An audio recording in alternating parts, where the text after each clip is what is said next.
नमस्कार दोस्तों, हम इस वीडियो में कंगारू के रोचक तथ्य को बताने का प्रयास करेंगे। कंगारू मार्सुपियल वर्ग का जीव है। मार्सुपियल्स वे जीव होते हैं जो अपने पेट के पास बनी थैली में अपने बच्चों को लेकर चलते हैं। कंगारू नाम की उत्पत्ति एक आदिवासी भाषा गुगुयमिहिर के एक शब्द गंगरू से हुई है। दुनिया में कंगारू की 4 मुख्य प्रजातियां हैं। नंबर 1 लाल कंगारू, नंबर 2 पूर्वी ग्रे कंगारू, नंबर 3 पश्चिमी ग्रे कंगारू और नंबर 4 एंटीलोपाइन कंगारू। कंगारू दुनिया का एकमात्र विशाल जीव है जो कूदते हुए चलता है। सामान्यतः वे लगभग 13 से 15 मील घंटे की गति से चलते हैं। हालांकि खतरे की स्थिति में वे थोड़े समय के लिए लगभग 40 मील घंटे की गति से चलते हैं। प्रजाति अनुसार कंगारू लगभग 5 से 6 फीट 1.5 मीटर से 1.8 मीटर तक लंबे हो सकते हैं। इनका वजन 50 से 120 पाउंड 23 किलोग्राम से 55 किलोग्राम तक हो सकता है। कंगारुओं की सबसे बड़ी प्रजाति रेड कंगारू है और सबसे छोटी प्रजाति कस्तूरी चूहा कंगारू है। दुनिया के सबसे बड़े मार्सुपियल लाल कंगारू है। ये 2 मीटर ऊंचाई तक बढ़ सकते हैं। इनका वजन 200 किलोग्राम तक हो सकता है। इनकी छलांग लगाने की क्षमता 10 फीट तक है।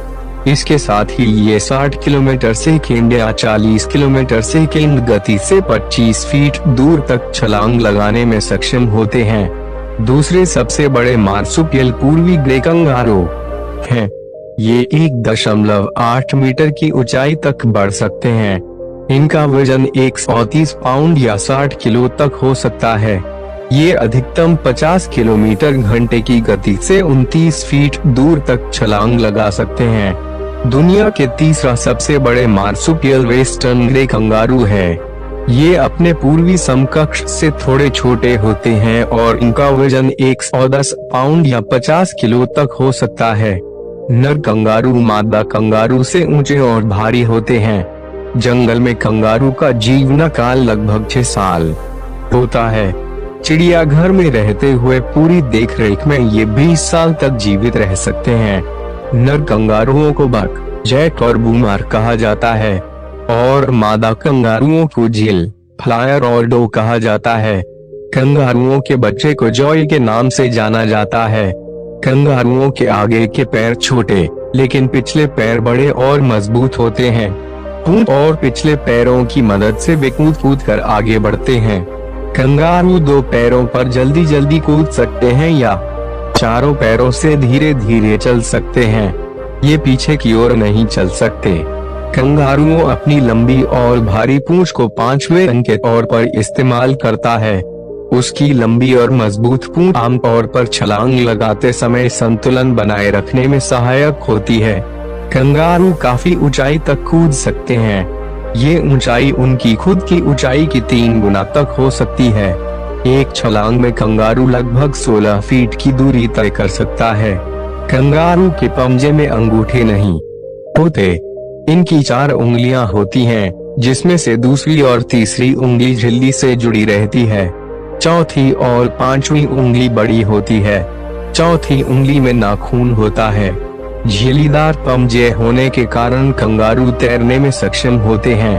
कंगारुओं के पैरों के नाखून काफी तेज होते हैं। एक दूसरे या शिकारी जानवरों से भिड़ंत होने पर वे इसका इस्तेमाल करते हैं।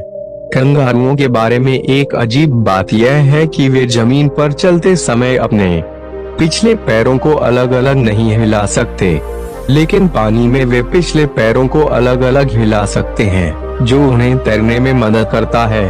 कंगारू की आंखें कमजोर होती है।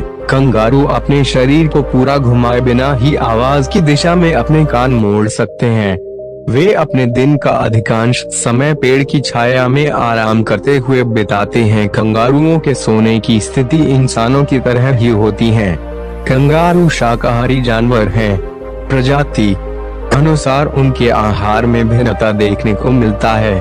लाल कंगारू छोटे पौधे, पूर्वी ग्रे कंगारू घास और कई छोटे कंगारू फंगी खाते हैं। कंगारुओं के समूह को मोबाइल कहा जाता है। कंगारू समूह में रहने वाले जीव हैं।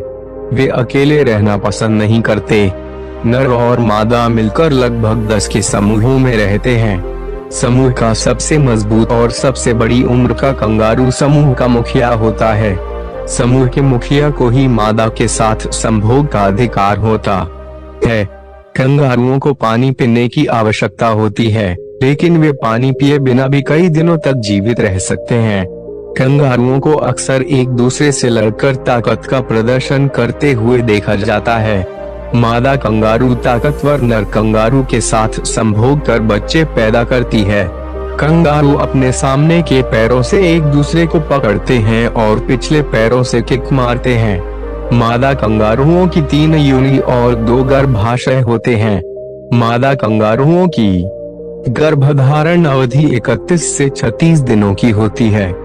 मादा कंगारू जब वह कम आयु की होती हैं, तो मादा कंगारू को जन्म देती हैं और जब बड़ी आयु की होती हैं, तो नर कंगारू को जन्म देती हैं। जन्म के ठीक बाद कंगारू के बच्चे स्थायी रूप से अपनी मां के थन से जुड़े रहते हैं।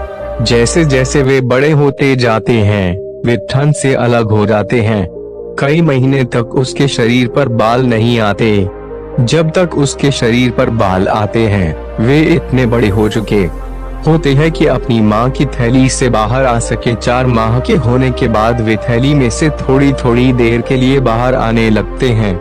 समय के साथ वे थैली के बाहर अधिक समय बिताने लगते हैं और बहुत कम थैली में वापस आते हैं। बच्चे को जन्म देने के कुछ समय बाद मादा कंगारू पुनः गर्भवती हो सकती है, लेकिन इस बार दूसरा बच्चा तब तक गर्भ से बाहर नहीं आता जब तक पहला बच्चा मां की थैली न छोड़ दे।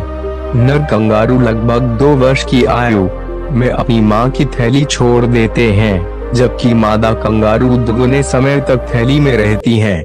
मस्कीरैट कंगारू कंगारू की एकमात्र प्रजाति है जो छलांग नहीं लगा सकती। कंगारू ऑस्ट्रेलिया का प्रतीक है। देश की कुछ मुद्रा और राष्ट्र प्रतीक में भी यह दिखाई देता है। रॉयल ऑस्ट्रेलियाई वायुसेना और अन्य संगठन जैसे कांतस द्वारा भी कंगारू का प्रतीक के रूप में इस्तेमाल किया जाता है। ऑस्ट्रेलिया में कंगारुओं की संख्या इंसानों की संख्या से अधिक है। वर्ष 2020 में जहां ऑस्ट्रेलिया की आबादी 25.88 मिलियन थे, वहीं कंगारू की आबादी 50 मिलियन थी। पिछले कुछ वर्षों में ऑस्ट्रेलिया में कंगारुओं की संख्या में वृद्धि देखने को मिली है। वर्ष 2010 में ऑस्ट्रेलिया में 27 मिलियन कंगारू थी, जो 2016 तक 45 मिलियन हो चुके थे। अनुसार वर्ष 2020 में ऑस्ट्रेलिया में लगभग 50 मिलियन कंगारू है। ऑस्ट्रेलिया में लोग कंगारू का मांस बड़े जोर से खाते हैं और उसकी पूंछ का सूप भी बेहद पसंद करते हैं। प्रोकोप्टोडोन कंगारू कंगारू की वह प्रजाति है जो विलुप्ति के कगार पर है।